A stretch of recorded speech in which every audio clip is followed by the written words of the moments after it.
Bacana. Hoje a gente vai falar sobre o planejamento do projeto. O planejamento do projeto é o quarto tópico da primeira unidade que a gente vai trabalhar daquele material que a gente combinou com vocês, certo? Então, assim, tá todo mundo presente? Alguém deu uma saidinha? Patrícia tá aí, Arlete, o Alisson, tudo ok? Faltando a Milena, porque ela não vai poder assistir, não. Ela tá sem energia na quadra dela lá. Foi embora a energia na quadra dela. Pois é, ela entrou aqui e saiu, né? Mas deixando gravada a aula, ela pode ver depois, né? Tá faltando também esqueci o nome dele, o Elkson. Deixa eu ver aqui o nome do nosso irmão lá, como é que é.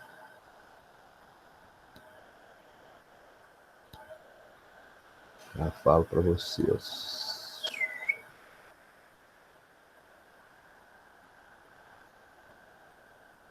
Ok?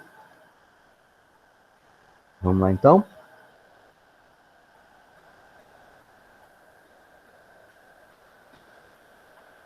Bom, já estão vendo minha tela normal aí? Preciso ouvi-los para mim saber. Ou mandar uma mensagem para mim aqui no chat. O Alisson, estávamos ouvindo. Tudo ok aí? Pessoal, estão me ouvindo?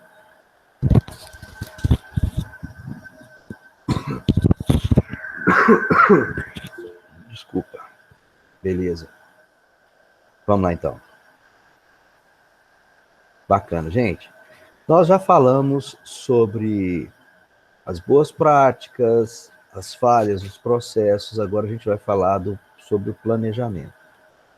E dando continuidade ao mesmo material, como eu disse para vocês, a gente vai seguir esse material porque ele é um material que ele atende diversas áreas na área de gestão de projetos e ele engloba várias metodologias.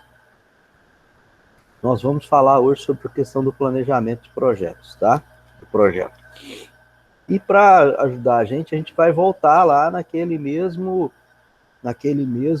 inicial tópico que é o metrô de São Paulo, tá?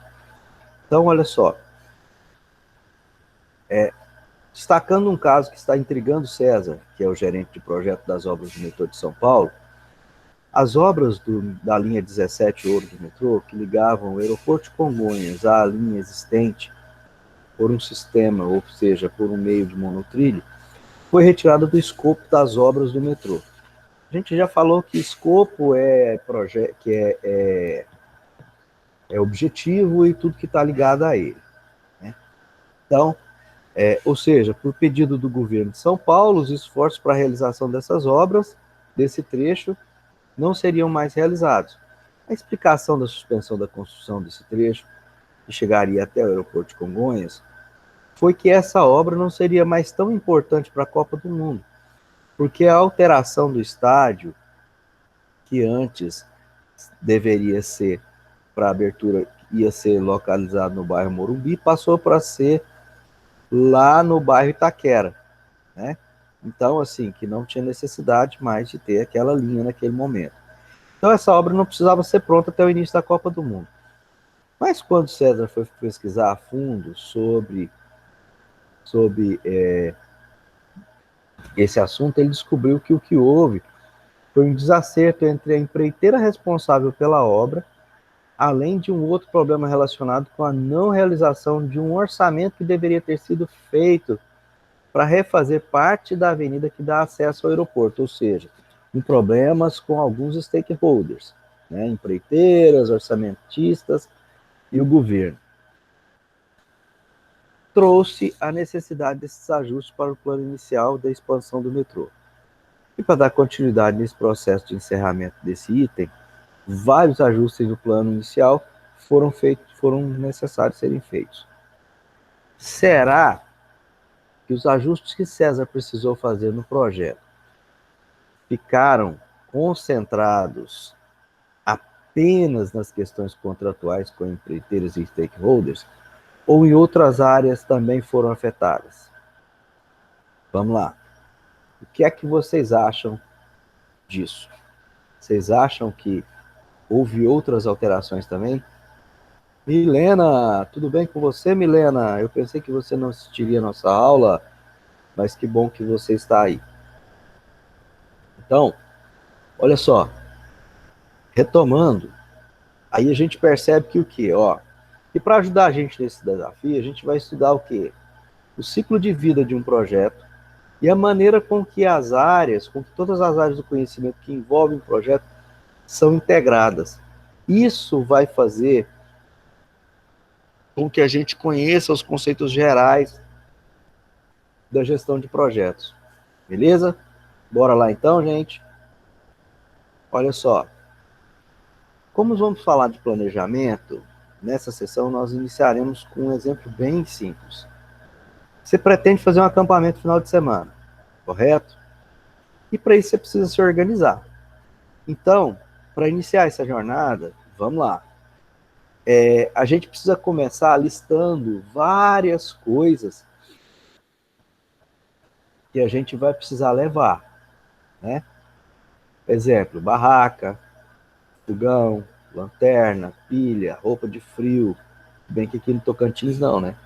Mas depende para onde você for, ainda precisa. Roupa de frio, colchão inflável e não inflável, etc, né? Além disso, também tem que prever que pode ocorrer no local. Como, por exemplo, e se chover? Vai precisar levar mais o quê? Precisa levar uma outra lona, né? Uma capa de chuva, galocha, guarda-chuva, né? Aí esse exemplo que mostra um ato de pensar de forma antecipada para a gente tentar prever algo que a gente vai dar o nome aqui de planejamento, tá?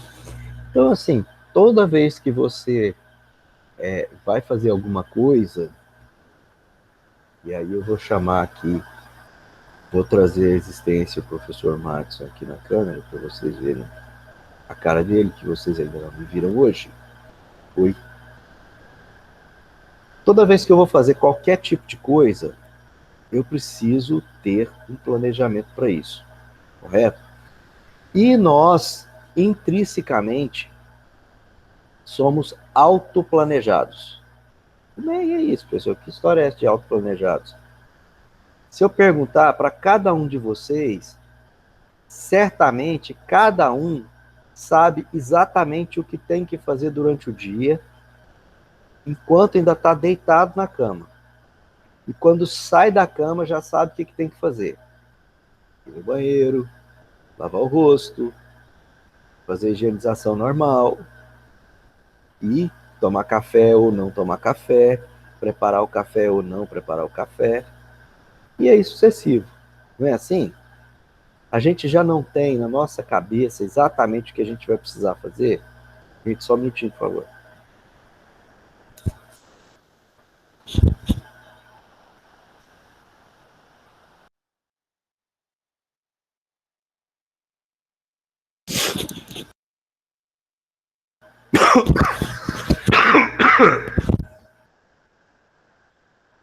Desculpa aí, gente. A distância eu acho que não pega a gripe, não, né?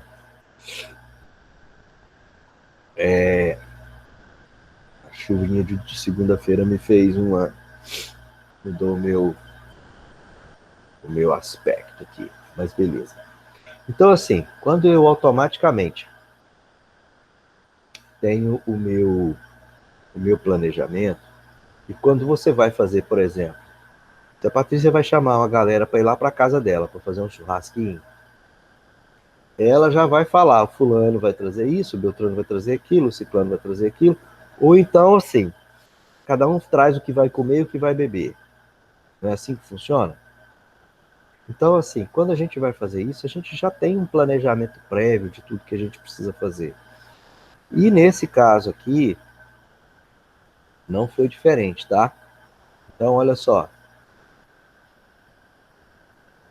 Quando ele fez aqui esse planejamento, né? Ele fala para a gente aqui bem simples de um exemplo de acampamento, né? E ele continua, né? Que apesar de não ser tão instintivo assim, num projeto isso não é diferente, né? Pois a gente atua como um time de especialistas que conhece os métodos e processos para ajudar no planejamento.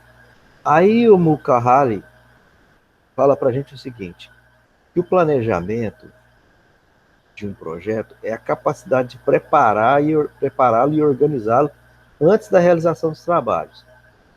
Parece óbvio, né? Mas foi ele que disse. Na vida profissional, dentro do projeto, você planeja o que tem que fazer para atingir o objetivo, iniciando o processo com algumas perguntas. Quer ver alguns exemplos? Vamos contratar um especialista para essa área do projeto? Vamos fazer um produto ou vamos comprar? Quais serão os meios que a gente vai utilizar para medir? Como é que a gente vai fazer? Como é que a gente vai comunicar com o time do projeto durante a execução do projeto? A gente vai ter um rádio comunicador? A gente vai fazer via ofício? A gente vai fazer via memorando? Vai fazer via sinal de fumaça? Né? As respostas a essas perguntas ficam sob a responsabilidade do gerente de projetos e do time de especialistas. E a partir delas, vai preparar um plano de ação com atividades ordenadas, com as pessoas alocadas em locais corretos e com a estimação de um tempo previsto para cada uma dessas coisas. Ou seja, antes de começar um planejamento, existe uma etapa anterior, né, que é chamada fase inicial, ou então fase de conceito. Isso mostra como isso nos mostra que todo projeto é construído por etapas, ou seja, por fases, né? E aí a gente vai aqui nesse momento, né, perceber que esse conjunto de ação está presente no chamado ciclo de vida do projeto. Ciclo de vida ele é constituído por várias fases do projeto, né? E elas devem ser cumpridas seguindo uma ordem lógica, porque senão vai ser muito complicado você alcançar o resultado final desse projeto. Vamos dar uma olhada aqui nessa figura e vocês vão perceber, tá? Como é que funciona esse ciclo de vida. A primeira coisa que se faz é o início do projeto, ou a iniciação, tá? Aqui é uma organização, né? Depois a gente vem a organização e preparação, ou seja, o planejamento. No início do projeto aqui, o que é que eu faço? Aqui eu defino o objetivo do meu projeto, certo? Então, assim, quando eu defino o objetivo, eu vou planejar. Aqui eu vou levar lá para aquele exemplo do acampamento. Aqui eu decidi que eu vou acampar, eu, mais a Patrícia, mais a Milena, mais a Arlete e mais o Alisson. Nós 5 iremos acampar, correto? A gente já decidiu que nós 5 vamos acampar e que nós vamos acampar onde? Nós vamos acampar no Jalapão, beleza? Então a gente já decidiu o nosso objetivo, tá? Então aí a gente vai, da agora em diante, a gente vai começar a fazer o quê? A organizar e a preparar. Quando eu falo que eu vou organizar e eu vou preparar, aqui eu falo o seguinte: quanto tempo nós vamos ficar acampados? Tá? O que a gente vai levar? A gente vai comprar as coisas lá?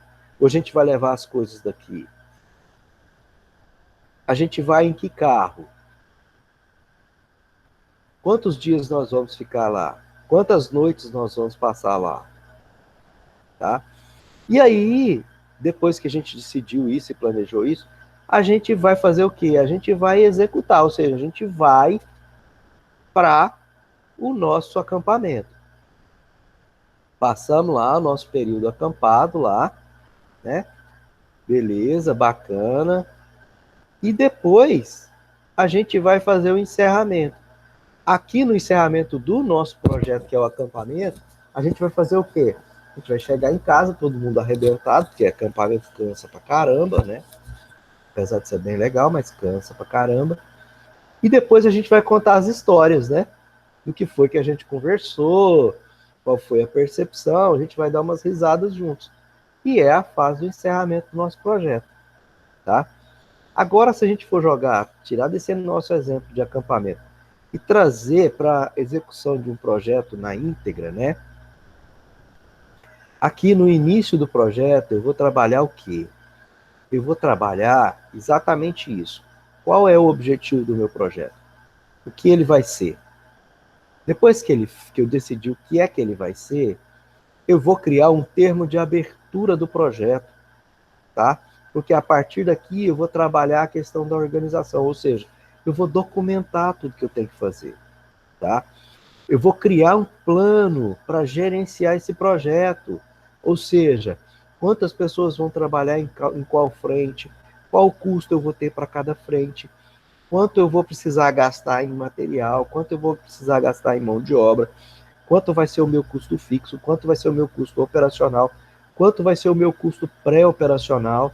Então eu faço tudo isso aqui, ó, tá? E isso você percebe que aqui nós estamos numa linha do tempo, tá? Da esquerda aqui para a direita. Executei o que eu quero, ou seja, atendi o objetivo do meu projeto. Então eu vou fazer o quê? Eu vou entregar o meu produto ou o meu serviço ou a minha inspeção ou a minha auditoria ou o produto do meu objetivo, tá? Que é aqui, tá? Depois que eu finalizei isso, eu vou fazer o quê? Eu vou arquivar os documentos do projeto. Quais foram os documentos do projeto que eu produzi? O termo de abertura, o planejamento, a quantidade de produto e para quem foi, e qual foi a aceitação dos meus clientes. E eu vou guardar tudo isso aqui, tá? Encerro aqui. E conta aqui, professor, então por que eu tenho que arquivar essa papeleira toda? Para que depois eu possa usar esses documentos como parâmetro para avaliação para os meus próximos projetos. Usar ele como uma fase de benchmarking, né? Aí, assim, eu não vou passar novamente, porque aqui ele já falou a fase de iniciação, é o que a gente disse, né? Toda essa parte aqui também, a fase do planejamento, tá? Aí, olha só, aqui nessa tabela aqui, ele nos dá aqui um total de planejamento. Olha só, ele já falou para a gente aqui que vai comprar uma barraca de camping, lanterna, separar os utensílios. E aí ele viu, definiu a atividade, início, final, tá? O responsável pela atividade e o orçamento que vai ser gasto, tá? Vocês perceberam que aqui nós temos o objetivo, tempo e custo.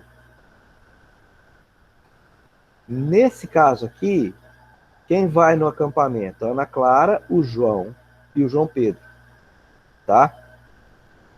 Ana Clara, o João Pedro, a Manu e a Ana, certo? Então, assim, vai o João e o João Pedro, aliás. Então, olha só, quando eu falo que eu tenho aqui os responsáveis, ou seja, os stakeholders, se de repente a gente incluir aqui o professor Madison depois da Ana aqui, eu mudei o meu custo do projeto, porque esse número de barracas não vai dar, vou ter que comprar mais barraca, ou a gente vai se espremer, e eu vou ter que preparar mais utensílio e outras coisas. Entenderam? Então, eu alterei o meu objetivo, que é o acampamento com 4 pessoas, eu vou passar, se eu passar para 5, eu aumentei, tá? E aí ele vem falando para a gente uma coisa muito interessante, olha só.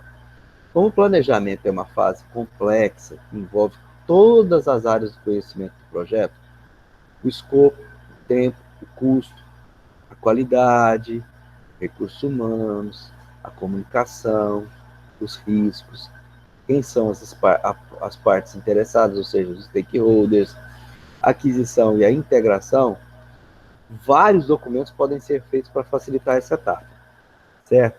E aí ele traz para a gente aqui, ó, né, o modelo que o PMBOK utiliza, tá? Para essa questão, que é qual? Quais são os documentos?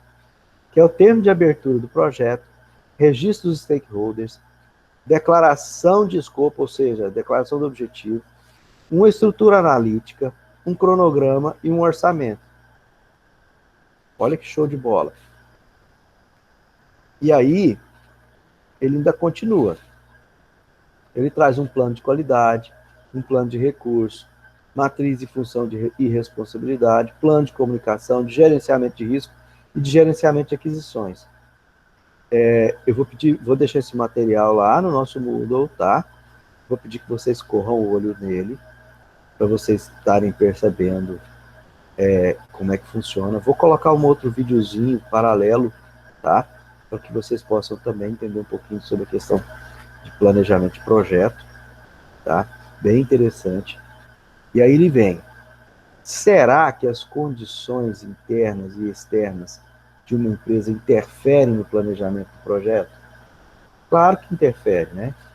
Se a gente voltar lá no exemplo do planejamento do acampamento, e se a previsão meteorológica apontar que vai fazer muito calor, ou muito frio, ou que vai chover, a gente vai mudar a forma de executar o nosso projeto, não é verdade? E dependendo da situação, a gente às vezes até aborta o projeto, dependendo da situação.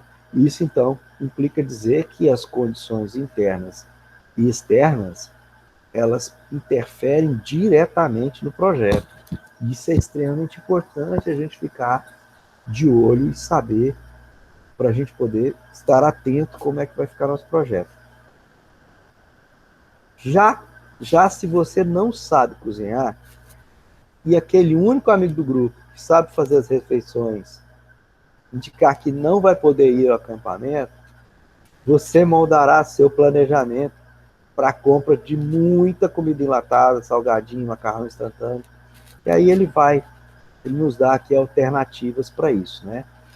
Olha só, por isso a fase do planejamento, tá? Ela deve ser feita para ela uma análise ambiental da empresa, tanto interno quanto externo, tá bom? E aí a gente percebe que outra coisa que precisa ser analisada, existe mão de obra qualificada no mercado? Quais são as leis estaduais e normas regulamentadoras federais, internacionais do padrão de qualidade, infraestrutura da sociedade, e por aí vai. Querem ver uma coisa muito interessante? Eu tenho um conhecido, ele é de Goiânia, e ele veio aqui a Palmas há alguns anos atrás e comprou alguns terrenos em determinadas quadras. E alguns meses atrás ele me ligou e falou, olha, contrata para mim, vê se consegue entrar em contato com alguém que pode construir para mim. Eu quero construir salas comerciais nos terrenos que eu comprei aí. Aí eu falei para ele uma coisa, eu falei, olha, Paulinho, a gente precisa ver que onde você comprou são terrenos residenciais, não podem ser construídos nada referente à questão de comercial lá. Ah, como assim não pode? O terreno é meu, eu construo o que eu quiser nele. Eu falei, não, não é bem assim não.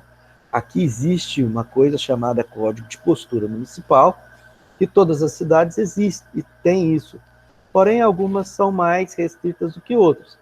E Palmas é muito fechado com relação a isso. Falei para ele, foi assim, olha, para você saber o que você pode construir lá, você precisa primeiro tirar uma legislação chamada Lei de Uso de Solo, para você saber o que você pode fazer naquele seu terreno, qual o quantitativo você pode construir nele, e se você pode ou não construir alguma coisa comercial naquela área. Ah, é isso? Então... Aí, final das contas, ele colocou os terrenos à venda. Né? Ou seja, quando ele comprou os terrenos, ele não tinha planejado o que ele queria fazer com aqueles terrenos. Né? E depois, quando ele veio para fazer as construções, ele já não pode construir por esse motivo. Né? Então, é isso que nos leva a ver que a gente precisa estar sabendo e conhecendo as normas, leis e regulamentos da região onde a gente vai estar aplicando o nosso projeto. Quer ver uma coisa? A Ford no Brasil escolheu, por motivos de isenção de impostos, o estado da Bahia para sua nova fábrica. Aparentemente, o custo minorado já parecia bem atraente, porém eles perceberam que na região não havia mão de obra especializada, não havia faculdades e as cidades não possuíam a infraestrutura esperada, transporte, diversão, etc. Foi necessário, então, um investimento na preparação do pessoal. Houve a necessidade de levar pessoal especializado para treinar outras mãos de obra na região. Houve um ajuste de horário e calendário, porque no estado tem feriados diferenciados de outros estados. E os fatores que influenciam um projeto podem ser ambientais, culturais e podem afetar positiva ou negativamente a escolha. Certo? Então, é importante a gente pensar sobre isso, ficar bem atento. Vocês sabiam que existe uma cidade que a Ford construiu há alguns anos atrás, na Amazônia? Porque ela... Eu conhecia, professor. É a Fordlândia. Exatamente. Você conheceu? Você chegou a conhecer Fordlândia? Não cheguei a conhecer porque a gente trabalha aqui na Secretaria com seringueira, então a gente vê bastante isso, né? Que massa! Qual secretaria que você trabalha? Na Secretaria da Agricultura, eu trabalho com floresta. Que massa! Aí eu até saí aqui da página para poder mostrar para vocês, para apresentar aqui, olha só. E aí uma pergunta, por que é que a Fordlândia não funcionou e por que é que eles criaram a Fordlândia? Olha só, estão vendo aí? Olha só a estrutura que eles criaram, tá? Eles construíram uma puta de uma estrutura lá na época. Olha isso aqui, cara. Olha o quanto de casas eles construíram. Hoje é habitado pela população local, mas muita coisa está abandonada. Olha só que estrutura desperdiçada. Né? Olha essa outra estrutura aqui. Tá? Então, assim, por que é que eles construíram isso? Vocês sabem me dizer? Você sabe me dizer por que é, Arlete? Sei, sim. Na época, eu não sei se foi no período da Segunda Guerra ou foi um pouco antes, os Estados Unidos, o pessoal da Ford era muito dependente da borracha que vinha da Tailândia, da Indonésia, desse pessoal da Ásia, né? E com a Segunda Guerra eles acabaram fechando. Então eles precisavam de um fornecimento de borracha contínuo. E como a Hevea brasiliense, que é o nome da árvore científico, né? Que é a seringueira, é nativa aqui do país e da floresta amazônica. Então eles resolveram, não, vamos plantar lá e tudo, só que eles esqueceram que quando você planta em monocultivo, o risco que você tem de dar uma doença e tudo, e pegar todo o plantio é muito alto. E foi o que aconteceu lá. Eles acabaram plantando uma área muito grande, veio uma doença que a gente chama de microcílio de Weyl, né, que é o mal das folhas, aí cai muito a produção da seringueira, ela não consegue produzir o tanto que eles esperavam e acabou que não deu certo o projeto, né? As árvores morreram e tudo. Hoje você consegue explorar a seringueira dentro da floresta amazônica e tudo com extrativismo, né? Porque aí você tem uma diversidade muito grande de árvores e tal. A gente produz aqui no Tocantins, né? A gente tem áreas grandes de monocultivo da seringa, só que a parte climática é o que faz a gente conseguir produzir. Porque no período onde vai dar esse primal das folhas, ele é o período que cai as folhas aqui no estado. Então, o fungo não consegue completar o ciclo. Foi isso que não deu certo na Fordlândia. Eles pensaram que iam ter uma grande produção para abastecer as fábricas nos Estados Unidos e sair dessa dependência que eles tinham dos países asiáticos, mas não deu certo por conta que eles não levaram em consideração a questão de pragas e doenças na região, né? Não se tinham pesquisas ainda. Aí eles acabaram abandonando, né? E virou uma cidade fantasma. Tem coisas assim também na região da Bahia. Sim, sim. E você sabe qual foi o outro motivo, Arlete? Vou te contar. Eu não lembro, não. É um outro motivo, aí já é um motivo na área, essa foi na área técnica do plantio. O outro motivo foi que eles trouxeram para administrar o trabalho, a mão de obra da Fordlândia, pessoas lá do país deles, correto? E as pessoas dos países deles trabalham em qual horário? Em horário comercial. A gente sabe que o extrativismo da seringa começa muito cedo, né? Eles começam a trabalhar 3 horas da manhã.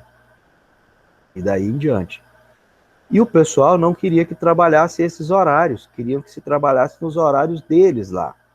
Então o pessoal veio de fora para implantar uma cultura que não era a cultura regional, e com isso eles não conseguiam também as mãos de obra necessária e especializada para fazer a coleta do látex. Então, assim, isso é uma coisa muito interessante que eu já falo para vocês. Se, por exemplo, vocês resolverem montar um restaurante lá em Mateiros, no Jalapão, não levem um chefe de cozinha daqui de Palmas ou de qualquer outro lugar, que provavelmente não vai dar certo com os funcionários que você vai ter que contratar de lá. Você precisa pegar alguém da região e capacitar esse alguém da região a trabalhar a qualidade no processo que você quer. E aí entra a questão da qualidade no processo, tá? Você vai ter que trabalhar essa pessoa para que essa pessoa saiba... Pessoal, só um pouquinho. Pronto. Vocês vão ter que capacitar essa mão de obra da forma com que você acha que é certo, mas sem perder de vista que essa pessoa lá, esse pessoal lá, é quem sabe como é que realmente funciona, né? Então, esse também foi um dos fatores, Arlete, que dificultou o processo da Fordlândia ser viável no Brasil, tá? A partir daí, de um tempo depois disso, isso aconteceu logo depois da Primeira Grande Guerra Mundial, se não me engano, tá? Eles vieram para cá por volta de 1932, por aí assim. E aí eles pararam por conta disso, beleza? Mas vamos dar continuidade aqui. E aí ele mostra pra gente aqui, aí assim, eu parei aqui para poder falar a questão da Fordlândia, né? Depois que você faz o planejamento, aí você vem para a fase da execução, que a gente já viu também, né? A fase de encerramento, né? E aí, aqui, vale reforçar que na fase inicial das partes interessadas, conseguem realizar grandes mudanças no projeto. Onde você consegue fazer mudança no projeto? Na fase inicial, tá? Ou seja, porque você ainda não teve um investimento pesado, você ainda não fez alterações. Por exemplo, se o pessoal da Fordlândia tivessem descoberto, depois que tivesse feito a plantação de toda aquela parte lá do seringal, tivesse descoberto esse problema, certamente eles teriam intercalado os seus plantios, né? Como, por exemplo, a gente sabe, para quem conhece um pouquinho da área do plantio de alguns tipos de monocultura. A gente sabe que no plantio do cacau, por exemplo, uma das coisas, ele precisa ser intercalado por uma ou duas ruas, entre uma ou duas ou três ruas, ele precisa ser intercalado com uma rua de cupuaçu, que é uma planta da mesma família, só que uma planta resistente à vassoura de bruxa, que vai segurar a vassoura de bruxa, que vai facilitar com que não ocorra nenhum problema no plantio do cacau, tá? Se eles tivessem feito isso, provavelmente, e capacitado a mão de obra local, provavelmente nós teríamos uma mega cidade chamada Fordlândia hoje, na região amazônica do Brasil, né? Mas a gente continua. É que as partes interessadas conseguem fazer grandes mudanças nesse projeto, ainda por estar engatinhando, né? Ou seja, um custo baixo, um cenário com muitas incertezas e riscos. À medida que o projeto vai avançando para outras fases, o risco vai diminuindo, enquanto as mudanças se tornam mais difíceis, tá? Por quê? Porque você já investiu bastante, tá? E aí, ele consegue exemplificar para a gente falando o seguinte, olha, Paulo recebeu uma encomenda para desenvolver novas cadeiras estofadas para um cliente. Esse projeto é muito rentoso. E ele precisa desenhar uma cadeira de modo que o assento e o encosto sejam bem confortáveis. Contudo, para começar, Paulo não fez estoque e quer experimentar e ver como ficam as primeiras cadeiras para validá-las junto ao cliente, né? Lógico, né? No dia da validação, o sponsor, ou seja, o patrocinador, não gostou da cor do forro.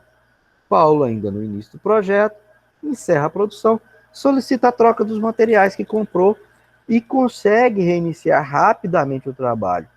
Imagina se o Paulo já tivesse feito metade das cadeiras encomendadas, né? Quanto custaria para refazer esses assentos e forros? Como você poderia recuperar o tempo já investido na produção? Por isso, dizemos que as mudanças no início são menos custosas e pouco afetam o projeto. Menos custosas no valor de custo e no valor de dificuldade também, tá? Ó, dessa forma, a figura 1.21, que está aqui embaixo, ela fala para a gente que o ciclo do projeto é composto por 6 processos.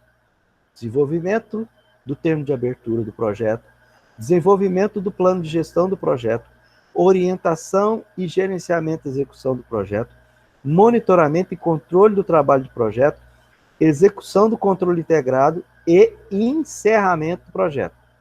Olha, como existem muitas áreas do conhecimento que envolvem qualquer projeto, conforme a figura que a gente vai ver mais embaixo, a integração do projeto é muito importante. Ou seja, o projeto não é apenas um cronograma, tá? Não é apenas cronograma, ou seja, ou apenas o orçamento ou a definição da equipe. Ele é um conjunto, né? Assim, o gerenciamento da integração do projeto inclui processos e atividades necessários para identificar, definir, combinar, unificar e coordenar vários processos dentro disso. O gerenciamento, aí ele fala para a gente, né? Que isso aqui a gente tirou lá do PMBOK 2013. Olha só que doideira aqui a figura. Quando ele começa aqui, ó, ele fala aqui, termo de abertura, processo de monitoramento, e olha o que acontece. Estão vendo que show de bola?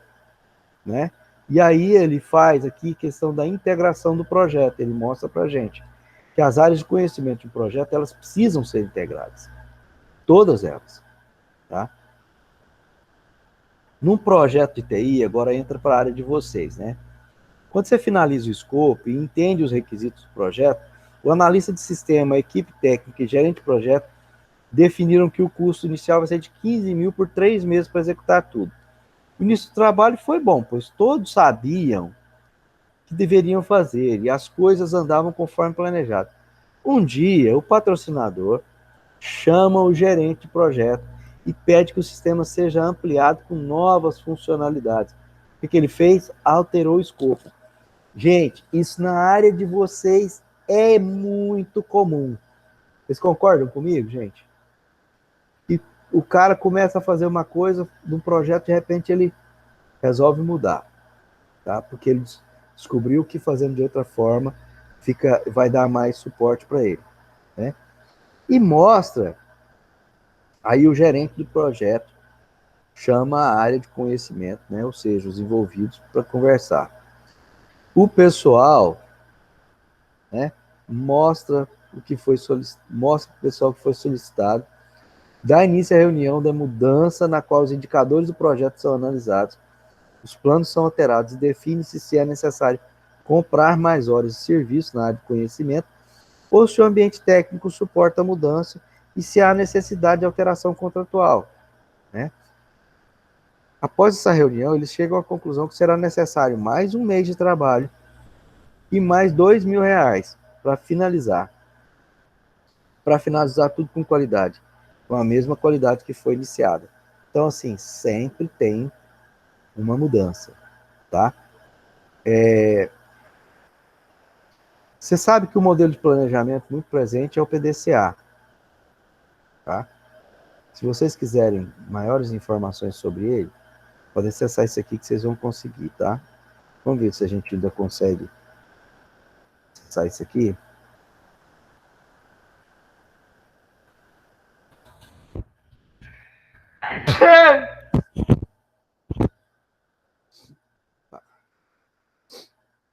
Obrigado.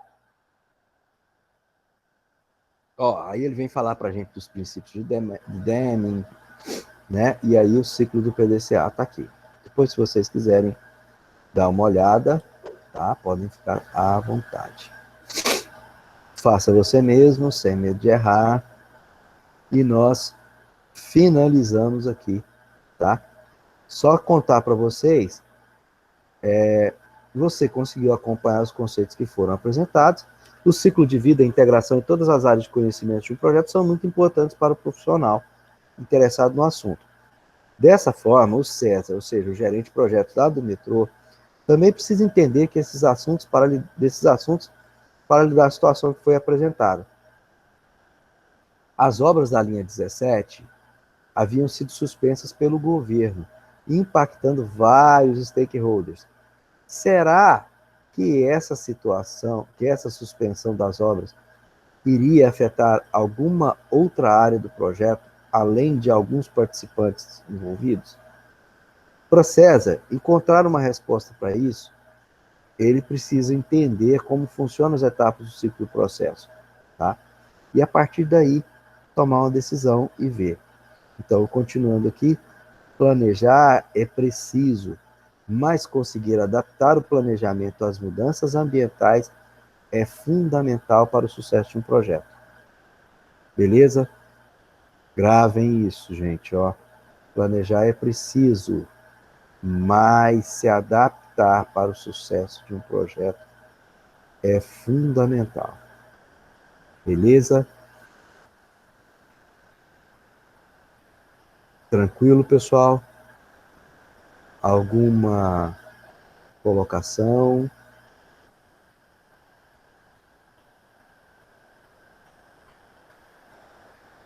Que bacana que você deu conta de chegar a tempo, Milena. Beleza? Eu acho que tá rodando legal, né, gente? Eu vou colocar esse vídeo de qualquer forma que a gente fez aqui, tá? Lá no nosso Moodle também. E qualquer dúvida, pode chamar no WhatsApp, alguma coisa nesse sentido. Tá bom? Provavelmente eu devo criar uma atividadezinha e colocar lá para vocês. Não é certeza ainda, é possível que eu crie, tá? Um abraço para vocês, fiquem com Deus e até a próxima semana, gente. Tchau, tchau.